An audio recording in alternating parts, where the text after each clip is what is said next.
The genesis of this talk comes from Fritz Stern, the German historian's work, The Politics of Cultural Despair, where he went back and examined what were the cultural forces that gave rise to fascism, pinpointing, of course, widespread despair in Weimar, as Hannah Arendt did in The Origins of Totalitarianism.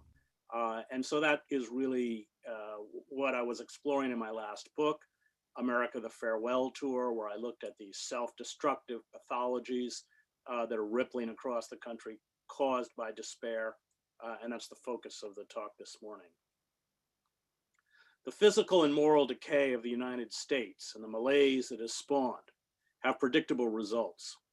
We have seen in varying forms the consequences of social and political collapse during the twilight of the Greek and Roman empires, the Ottoman and Habsburg empires, Tsarist Russia, Weimar Germany, and the former Yugoslavia, which I covered for the New York Times. Voices from the past, Aristotle, Cicero, Fyodor Dostoevsky, Joseph Roth, and Milo Vangelis warned us. But blinded by self-delusion and hubris, as if we are somehow exempt from human experience and human nature, we refuse to listen. The United States is a shadow of itself. It squanders its resources in feudal military adventurism, a symptom of all empires in decay as they attempt to restore a lost hegemony by force. Vietnam, Afghanistan, Iraq, Syria, Libya, tens of millions of lives wrecked, failed states, enraged fanatics. There are 1.8 billion Muslims in the world, 24% of the global population, and we have turned virtually all of them into our enemies. We are piling up massive government deficits that triple this year to $3.1 trillion, and neglecting our basic infrastructure, including electrical grids, roads, bridges, and public transportation, to spend more on our military than all the other major powers on Earth combined. We are the world's largest producer and exporter of arms and munitions. The virtues we argue we have a right to impose by force on others, human rights, democracy, the free market, the rule of law, and personal freedoms, are mocked at home, where grotesque levels of social inequality and austerity programs have impoverished most of the public, destroyed democratic institutions, including Congress, the courts, and the press, and created militarized forces of internal occupation that carry out wholesale surveillance of the public, run the largest prison system in the world, and gun down unarmed citizens in the streets with impunity.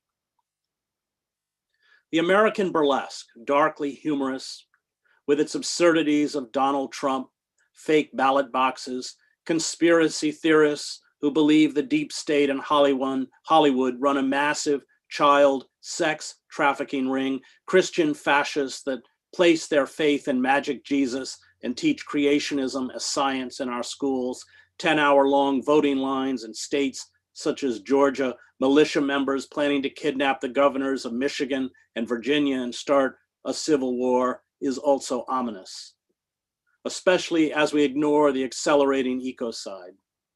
All of our activism, protests, lobbying, petitions, appeals to the United Nations, the work of NGOs, and misguided trust in liberal politicians such as Barack Obama have been accompanied by a 60% rise in global carbon emissions since 1990. Estimates predict another 40% in global emissions in the next decade. We are less than a decade away from carbon dioxide levels reaching 450 parts per million, the equivalent to a 2 degrees Celsius average temperature rise, a global catastrophe that will make parts of the earth uninhabitable, flood coastal cities, dramatically reduce crop yields, and result in suffering and death for billions of people. This is what is coming, and we can't wish it away. Despair is killing us. It eats into the social fabric, rupturing social bonds, and manifests itself in an array of self-destructive and aggressive pathologies. It fosters what the anthropologist Roger Lancaster calls poisoned solidarity, the communal intoxication forged from the negative energies of fear, suspicion, envy, and the lust for vengeance and violence. After 4 years of lies, the stoking of racist violence, stunning ineptitude, flagrant corruption, and an abject failure to cope with a national health crisis, Trump expanded his base by 11 million votes. Those 74 million are absolutely frightening. The civil rights attorney Michael Cord said of those who voted for Trump, they want a moron to be a permanent dictator. That's what they want. They want to go back to the Jim Crow era. They want to disenfranchise Americans. They want to go back to the anti-science era of the Dark Ages. They want to go back to or create the Handmaid's Tale. This is not hyperbole.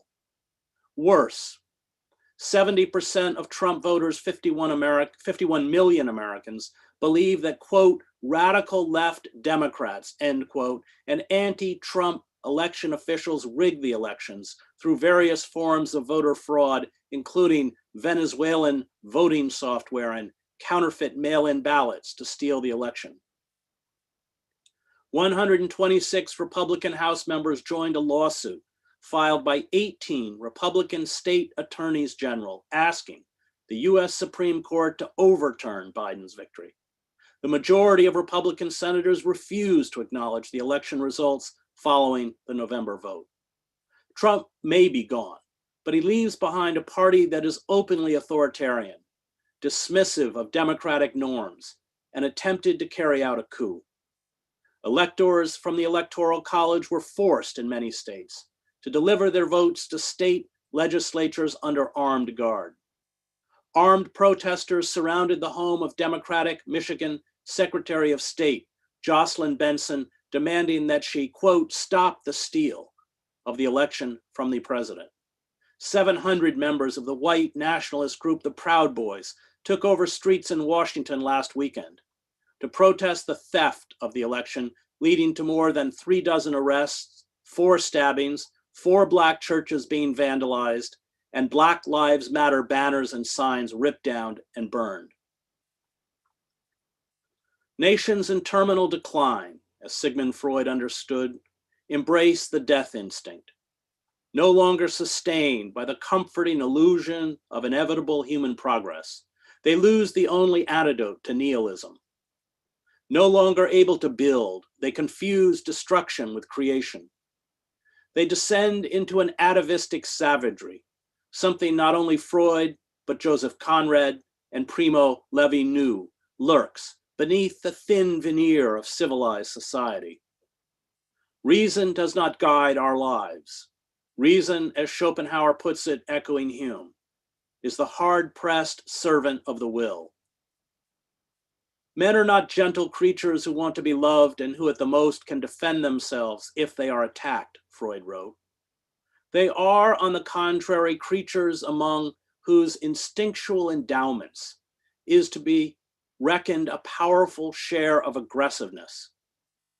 As a result, their neighbor is not for them not only a potential helper or sexual object, but also someone who tempts them to satisfy their aggressiveness on him, to exploit his capacity for work without compensation, to use him sexually without his consent, to seize his possessions, to humiliate him, to cause him pain, to torture and kill him. Homo homini lupus. Who, in the face of all this experience of life and history, will have the courage to dispute this assertion? As a rule, this cruel aggressiveness waits for some provocation or puts itself at the service of some other purpose, whose goal might also have been reached by milder measures. In circumstances that are favorable to it, when the mental counterforces which ordinarily inhibit it are out of action, it also manifests itself spontaneously and reveals man as a savage beast to whom consideration towards his own kind is something alien. Freud, like Primo Levi, got it. The moral life is often a matter of circumstances. Moral consideration, and I saw this in the wars I covered, largely disappears in moments of extremity. It is often the luxury of the privileged.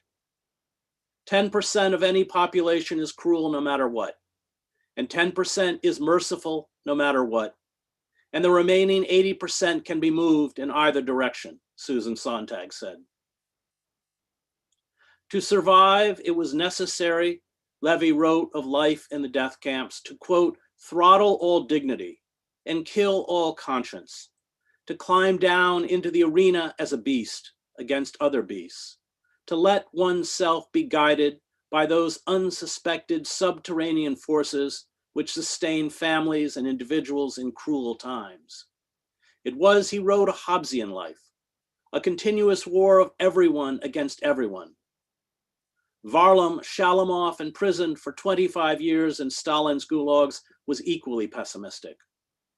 All human emotions of love, friendship, envy, concern for one's fellow man, compassion, a longing for fame, honesty had left us with a flesh that had melted from our bodies during our long fasts. The camp was a great test of our moral strength, of our everyday morality, and 99% of us failed it. Conditions in the camps do not permit men to remain men.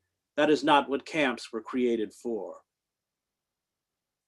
Social collapse will bring these latent pathologies to the surface. But the fact that circumstances can reduce us to savagery does not negate the moral life. As our empire implodes, and with it social cohesion, as the earth increasingly punishes us for our refusal to honor and protect the systems that give us life, triggering a fight for diminishing natural resources and huge climate migrations, we must face this darkness, not only around us, but within us. The dance macabre is already underway. Hundreds of thousands of Americans die each year from opioid overdoses, alcoholism, and suicide, what sociologists call deaths of despair. This despair fuels high rates of morbid obesity, some 40% of the public, gambling addictions, the pornification of the society, with the ubiquitous images of sexual sadism, along with the proliferation of armed right-wing militias and nihilistic mass shootings. As despair mounts, so will these acts of self-immolation. Those overwhelmed by despair seek magical salvations, whether in crisis cults, such as the Christian right, or demagogues, such as Trump, or rage-filled militias that see violence as a cleansing agent. As long as these dark pathologies are allowed to fester and grow, and the Democratic Party has made it clear it will not enact the kinds of radical social reforms that will curb these pathologies, the United States will continue its march towards disintegration and social upheaval. Removing Trump will neither halt nor slow the descent. More than 300,000 Americans are now dead from the pandemic, a figure that is expected to rise to 400,000 in January and 500,000 in February. Chronic underemployment and unemployment, close to 20%, when those who have stopped looking for work, those furloughed with no prospect of being rehired, and those who work part-time but are still below the poverty line, are included in the official statistics instead of being magically erased from the unemployment rolls. Our privatized healthcare system, which is making record profits during the pandemic, is not designed to cope with a public health emergency. It is designed to maximize profit for its owners. There are fewer than 1 million hospital beds nationally, a result of the decades-long trend of hospital mergers and closures that have reduced access to care in communities across the nation. Cities such as Milwaukee have been forced to erect field hospitals. In states such as Mississippi, there are often no ICU beds available. The for-profit healthcare service did not stockpile the ventilators, masks, drugs, or tests to deal with COVID-19. Why should it? This is not a route to increased revenue. And there is no substantial difference between Trump and Biden's response to the health crisis. where as many as 3,000 people are now dying per day. 48% of frontline workers remain ineligible for sick pay. Some 43 million Americans have lost their employer-sponsored health insurance. There are thousands of bankruptcies a day, with perhaps 2/3 of them tied to exorbitant medical costs. Food banks are overrun. Roughly 10 to 14 million renter households, or 23 to 34 million people, were behind on their rent in September. That amounts to 12 to 17 billion in unpaid rent. And that figure is expected to rise to $34 billion in past due rent in January. The lifting of the moratorium on evictions and foreclosures will mean that millions of families, many destitute, will be tossed onto the street. Hunger in US households almost tripled between 2019 and this year, according to the Census Bureau and the Department of Agriculture. The proportion of American children who do not have enough to eat, the study found, is 14 times higher than it was last year. A study by Columbia University found that since May, there are 8 million more Americans who can be classified as poor. Meanwhile, the 50 richest Americans hold as much wealth as half of the United States. Millennials, some 72 million people, have 4.6% of US wealth. Only one thing matters to the corporate state. It is not democracy. It is not truth. It is not the consent of the governed. It is not income inequality. It is not the surveillance state. It is not endless war. It is not jobs. It is not the climate emergency. It is the primacy of corporate power, which has extinguished our democracy, taken from us our most basic civil liberties, and left most of the working class in misery, and the increase and consolidation of corporate power's wealth and power. Media outlets peddle a consumer version of what George Orwell in his novel 1984 called the 2 minutes of hate. Our opinions and prejudices are skillfully catered to and reinforced with the aid of a detailed digital analysis of our proclivities and habits, and then sold back to us. The result, as Matt Taibbi writes, is packaged anger just for you. The public is unable to speak across the manufactured divide. Politics under the assault is atrophied into a tawdry reality show centered on manufactured political personalities.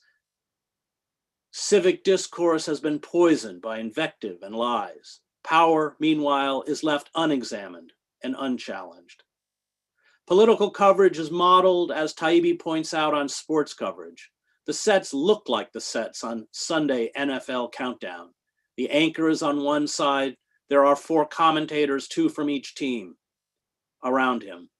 Graphics keep us updated on the score. Political identities are reduced to easily digestible stereotypes. Tactics, strategy, image, the monthly tallies of campaign contributions and polling are endlessly examined, while real political issues are ignored.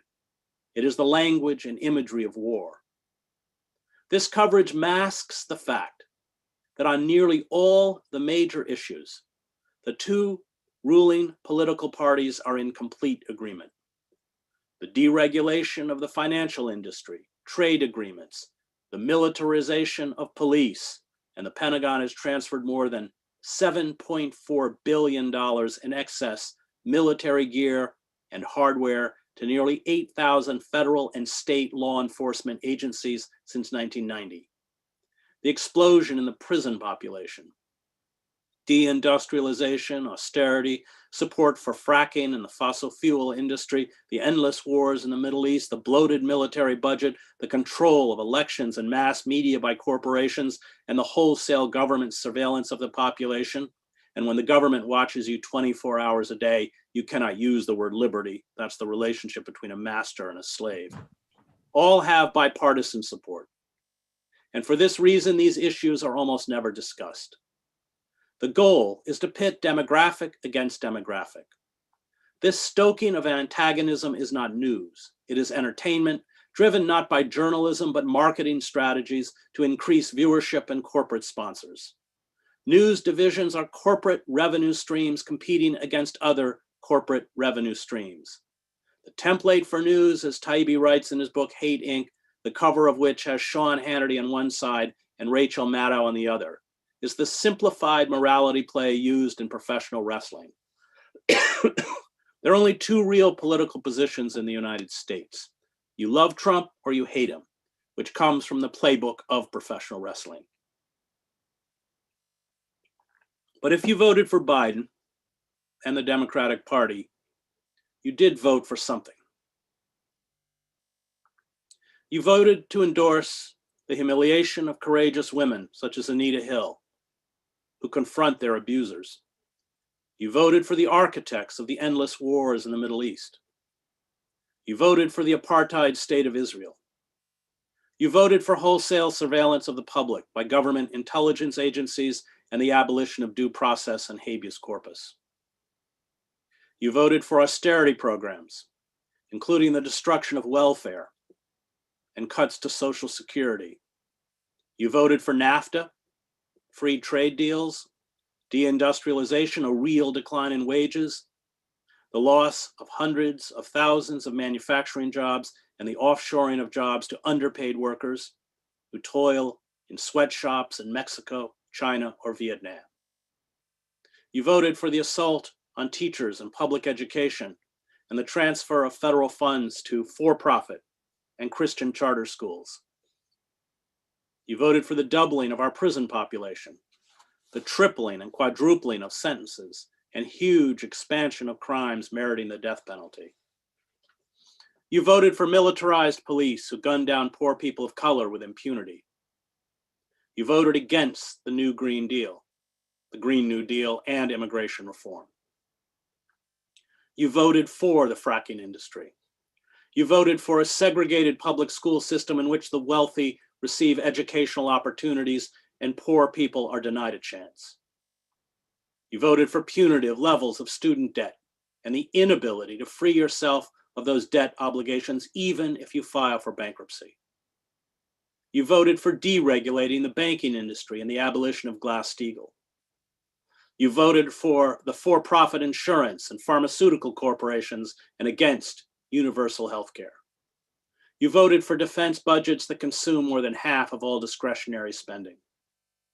You voted for the use of unlimited oligarchic and corporate money to buy elections. And you voted for a politician who, during his time in the Senate, abjectly served the interests of MBNA, the largest independent credit card company headquartered in Delaware, which also employed Biden's son, Hunter. Biden was one of the principal architects of the wars in the Middle East, where we have squandered upwards of $7 trillion and destroyed or extinguished the lives of millions of people. Biden is responsible for far more suffering and death at home and abroad than Trump. And if we had a functioning judicial and legislative system, Biden, along with the other architects of our disastrous imperial wars, corporate plundering of the country, and betrayal of the American working class, would be put on trial, not offered up as a solution to our political and economic debacle. The Democrats and their liberal apologists adopt tolerant positions on issues regarding race, religion, immigration, women's rights, and sexual identity, and pretend this is politics. These issues are societal or ethical issues, and they are important. But they are not social or political issues. The seizure of control of the economy by a class of global speculators and corporations has ruined the lives of the very groups the Democrats pretend to lift up. When Bill Clinton and the Democratic Party, for example, destroyed the old welfare system, 70% of the recipients were children. Those on the right of the political spectrum, and we must never forget that the positions of the Democratic Party would make it a far-right party in Europe, demonize those on the margins of society as scapegoats. These culture wars mask the reality. Both parties are full partners in the destruction of our democratic institutions. Both parties have reconfigured American society into a mafia state. It only depends on how you want it dressed up. The power of politicians such as Nancy Pelosi, Chuck Schumer, or Mitch McConnell comes from being able to funnel corporate money to anointed candidates. In a functioning political system, one not saturated with corporate cash, they would not hold power. They have transformed what the Roman philosopher Cicero called a commonwealth, a res publica, a public thing, or the property of a people, into an instrument of pillage and repression on behalf of a global corporate oligarchy. We are serfs ruled by the obscenely rich, omnipotent masters who loot the US Treasury, pay little or no taxes, and have perverted the judiciary, the media, and the legislative branches of government to strip us of civil liberties and give them the freedom to engage in tax boycotts, financial fraud, and theft. In the midst of the pandemic crisis, what did our ruling kleptocrats do? They looted $4 trillion on a scale unseen since the 2008 bailout overseen by Barack Obama and Joe Biden. They gorged and enriched themselves at our expense, while tossing crumbs out of the windows of their private jets, yachts, penthouses, and palatial estates to the suffering and despised masses.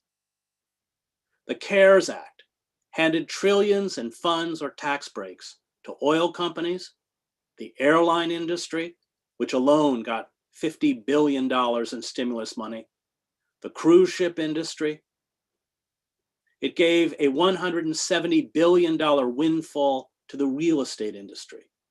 It handed subsidies to private equity firms and lobbying groups whose political action committees gave almost $200 million in campaign contributions to politicians in the last 2 decades.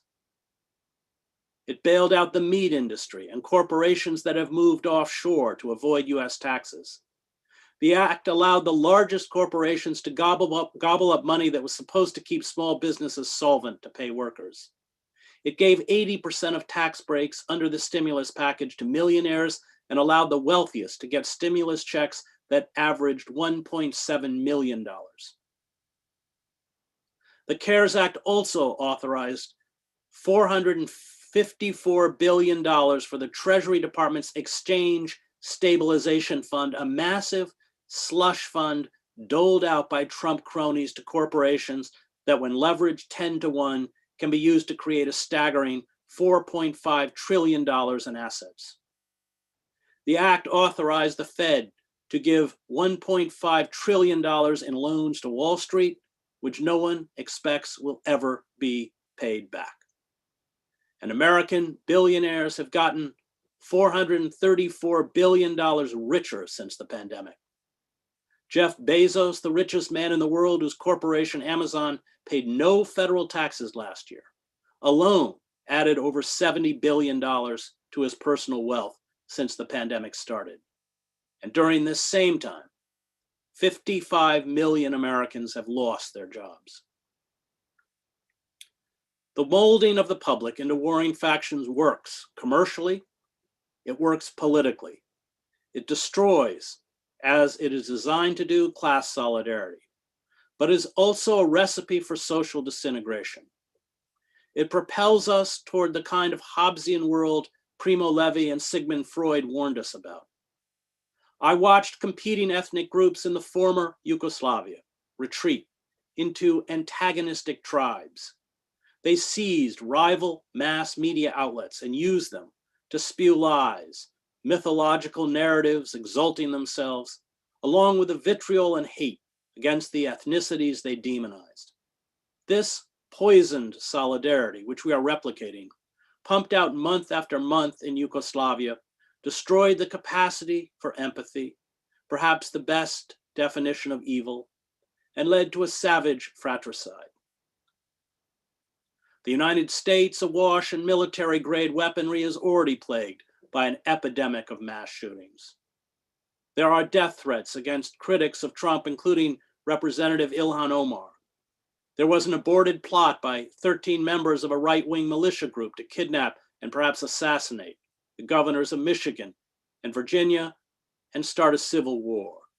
A Trump supporter mailed pipe bombs to prominent Democrats and CNN, an effort to decapitate the hierarchy of the Democratic Party, as well as terrorize the media outlet that is the party's principal propaganda platform.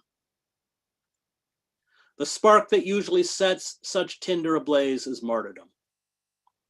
Aaron J. Danielson, a supporter of the right-wing group Patriot Prayer, was wearing a loaded Glock pistol in a holster and had bear spray and an expandable metal baton when he was shot dead on August 29th, allegedly by Michael Forrest Reinhold, a supporter of Antifa in the streets of Portland. A woman in the crowd can be heard shouting after the shooting, "I am not sad that an effing fascist died tonight." Reinhold was ambushed and killed by federal agents in Washington state in what appears to be an act of extrajudicial murder, something I witnessed frequently during the war in El Salvador. Once people start being sacrificed for the cause, it takes little for demagogues to insist that self-preservation necessitates violence. Political stagnation and corruption, along with economic and social misery, spawn what anthropologists call crisis cults, movements led by demagogues that prey on an unbearable psychological and financial distress and champion violence as a form of moral purification. These crisis cults, already well established among followers of the Christian right, right-wing militia groups, and many supporters of Donald Trump, who look at him not as a politician, but as a cult leader, peddle magical thinking and an infantilism that promises, if you surrender all autonomy, prosperity, restored national glory, a return to a mythical past, order, and security. Trump is a symptom. He is not the disease. And once he leaves office, far more competent and dangerous demagogues will rise if the social conditions are not radically improved to take his place. I fear we are headed towards a Christianized fascism. The greatest moral failing of the liberal Christian church, which I come out of, was its refusal, justified in the name of tolerance and dialogue, to denounce the followers of the Christian right as heretics. By tolerating the intolerant, it ceded religious legitimacy to an array of con artists, charlatans, and demagogues and their cultish supporters. It stood by as the core gospel message, concern for the poor and the oppressed, was perverted into a magical world where God and Jesus showered believers with material wealth and power. The white race became God's chosen agent. Imperialism and war became divine instruments for purging the world of infidels and barbarians, evil itself. Capitalism, because God blessed the righteous with wealth and power and condemned the immoral to poverty and suffering, became shorn of its inherent cruelty and exploitation. The iconography and symbols of American nationalism became intertwined with the iconography and symbols of the Christian faith. The megapastors, narcissists who run despotic, cult-like fiefdoms, make millions of dollars by using this heretical belief system to prey on the despair and desperation of their congregations, victims of neoliberalism and deindustrialization. These believers find in Trump, who preyed on this despair in his casinos and through his sham universities, and these megapastors, champions of the unfettered greed, cult of masculinity, lust for violence, white supremacy, bigotry, American chauvinism, religious intolerance, anger, racism, and conspiracy theories that are the core beliefs of the Christian right. When I wrote American Fascists, the Christian Right in the War on America, I was quite serious about the term fascists. Tens of millions of Americans live hermetically sealed inside the vast media and educational edifice erected by the Christian right. In this world, miracles are real. Satan, allied with liberal, secular humanists and the deep state, along with Muslims, immigrants, feminists, intellectuals, artists, and a host of other internal enemies, is seeking to destroy America. Trump is God's appointed vessel to build a Christian nation and cement into place a government that instills biblical values. These biblical values include banning abortion, protecting the traditional family, turning the 10 Commandments into secular law, crushing infidels, especially Muslims, indoctrinating children in schools with biblical teachings, and thwarting sexual license, which includes any sexual relationship other than marriage between a man and a woman. Trump is routinely compared by evangelical leaders to the biblical King Cyrus, who rebuilt the temple in Jerusalem and restored the Jews to the city. Trump filled his own ideological void with this Christian fascism. He elevated members of the Christian right to prominent positions, including Mike Pence to the vice presidency, Mike Pompeo as Secretary of State, Betsy DeVos as Secretary of Education, Ben Carson as Secretary of Housing and Urban Development, Bill Barr as Attorney General, Neil Gorsuch, Brett Kavanaugh, and Amy Coney Barrett to the Supreme Court, and the televangelist Paula White to his Faith and Opportunities Initiative. More importantly, Trump handed the Christian right veto and appointment power over key positions in government, especially in the federal courts. He installed 133 district court judges out of 677 total, 50 appeals court judges out of 179, and 3 U.S. Supreme Court justices. This is 19% of the federal trial judges currently in service, and nearly all of the extremists who make up the judicial appointees have been rated as unqualified by the American Bar Association, the country's largest nonpartisan coalition of lawyers. I studied ethics at Harvard Divinity School with James Luther Adams, who had been in Germany in 1935 and 1936. Adams witnessed the rise there of the so-called German Christian Church, which was pro-Nazi. He warned us about the disturbing parallels between the German Christian Church and the Christian right. Adolf Hitler was in the eyes of the German Christian Church a Volk Messiah, an instrument of God, a view similar to the one held today about Trump by many of his white evangelical supporters. Those demonized for Germany's economic collapse, especially Jews and communists, were branded as agents of Satan. Fascism, Adams told us, always cloaks itself in a nation's most cherished symbols and rhetoric. Fascism would come to America not in the guise of stiff-armed, marching brown shirts and Nazi swastikas, but in mass recitations of the Pledge of Allegiance, the biblical sanctification of the state, and the sacralization of American militarism. Adams was the first person I heard label the extremists of the Christian right as fascists. And liberals, he warned, as in Nazi Germany, were blind to the tragic dimension of history and radical evil, and they would not react until it was too late. Liberals who expressed dismay, or even more bizarrely, a fevered hope about the corporatists and imperialists selected to fill the positions in the Biden administration are the court jesters of our political burlesque. They long ago sold their soul and abandoned their most basic principles to line up behind a bankrupt Democratic Party. They chant with every election cycle the mantra of the least worst and sit placidly on the sidelines as a Bill Clinton or a Barack Obama and the Democratic Party leadership betrays every issue they claim to support. The only thing that mattered to liberals in the presidential race, once again, was removing a Republican, this time Donald Trump, from office. This the liberals achieved. But their Faustian bargain in election after election has shredded their credibility. They are ridiculed, not only among right-wing Trump supporters, but by the hierarchy of the Democratic Party that has been captured by corporate power. No one can or should take liberals seriously. They stand for nothing, they fight for nothing. The cost is too onerous. And so the liberals do what they always do: chatter endlessly about political and moral positions they refuse to make any sacrifices to achieve.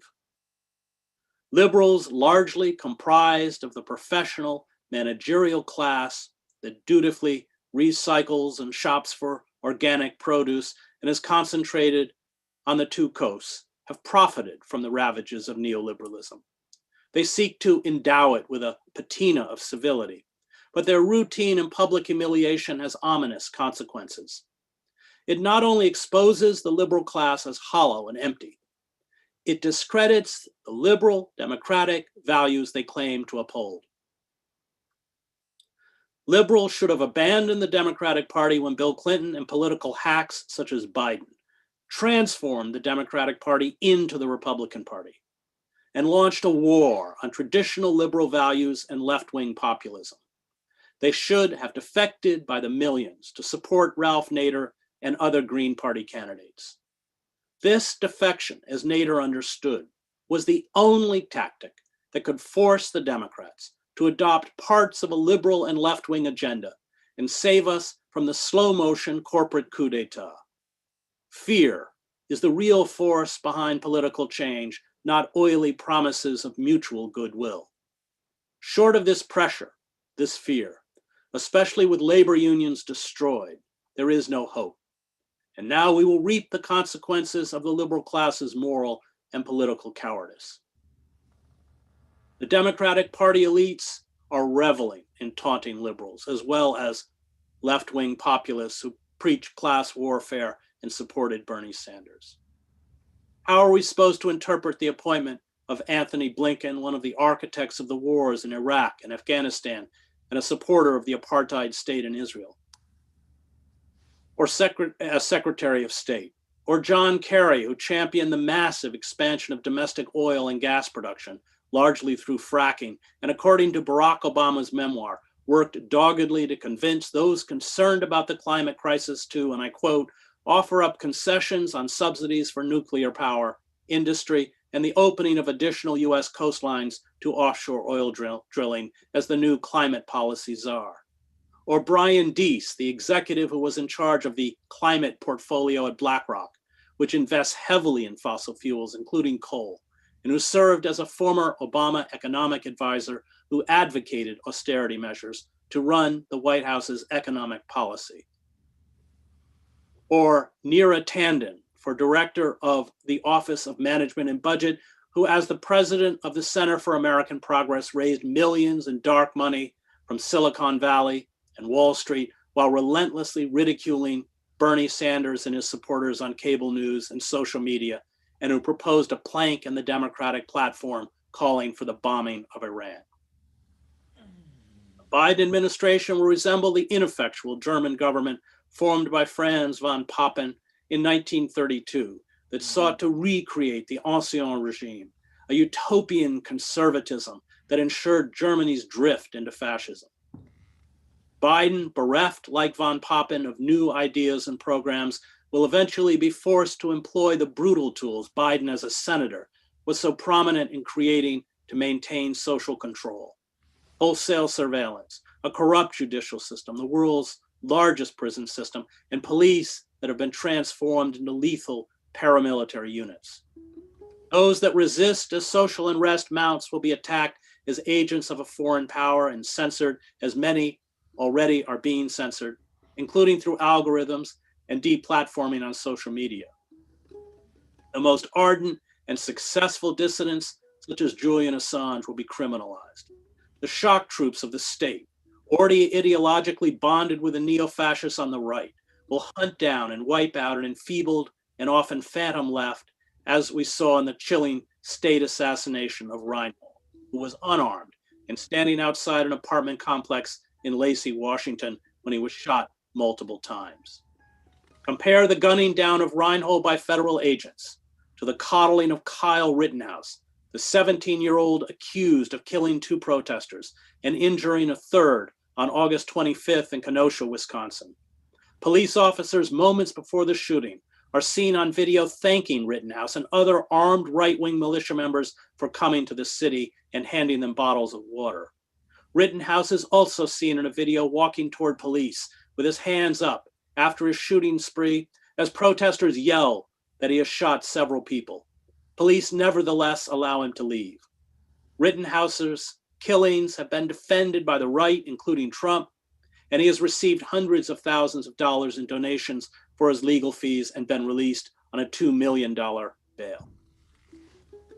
Social unrest, given a continuation of neoliberalism, the climate crisis, the siphoning off of diminishing resources to a bloated war machine, political stagnation, and the failure to contain the pandemic and its economic fallout is almost certain. Absent a left-wing populism, a disenfranchised working class will line up, as it did with Trump, behind counterfeit, a right-wing populism.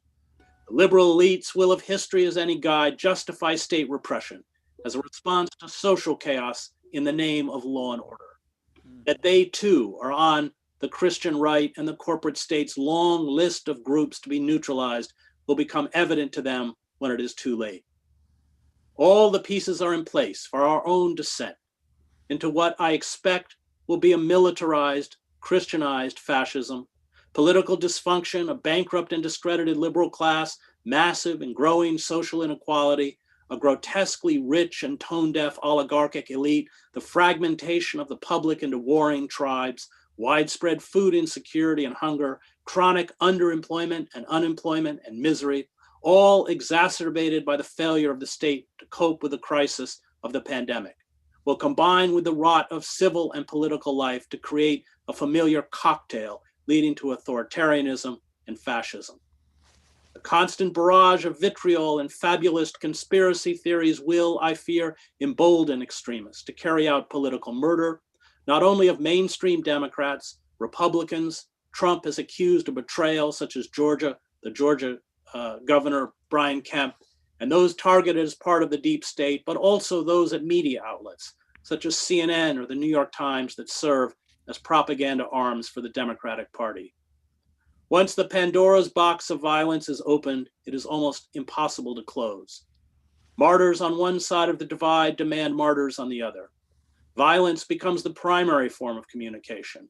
And as Sebastian Hoffner wrote, once the violence and readiness to kill that lies beneath the surface of human nature has been awakened and turned against other humans and even made into a duty, it is a simple matter to change the target. This, I suspect, is what is coming. The blame lies not only with the goons and racists on the right, the corporatists who pillage the country, and the corrupt ruling elite that does their bidding, but a feckless liberal class that found standing up for its beliefs too costly. The liberals will pay for their timidity and cowardice, but so will we. Thank you.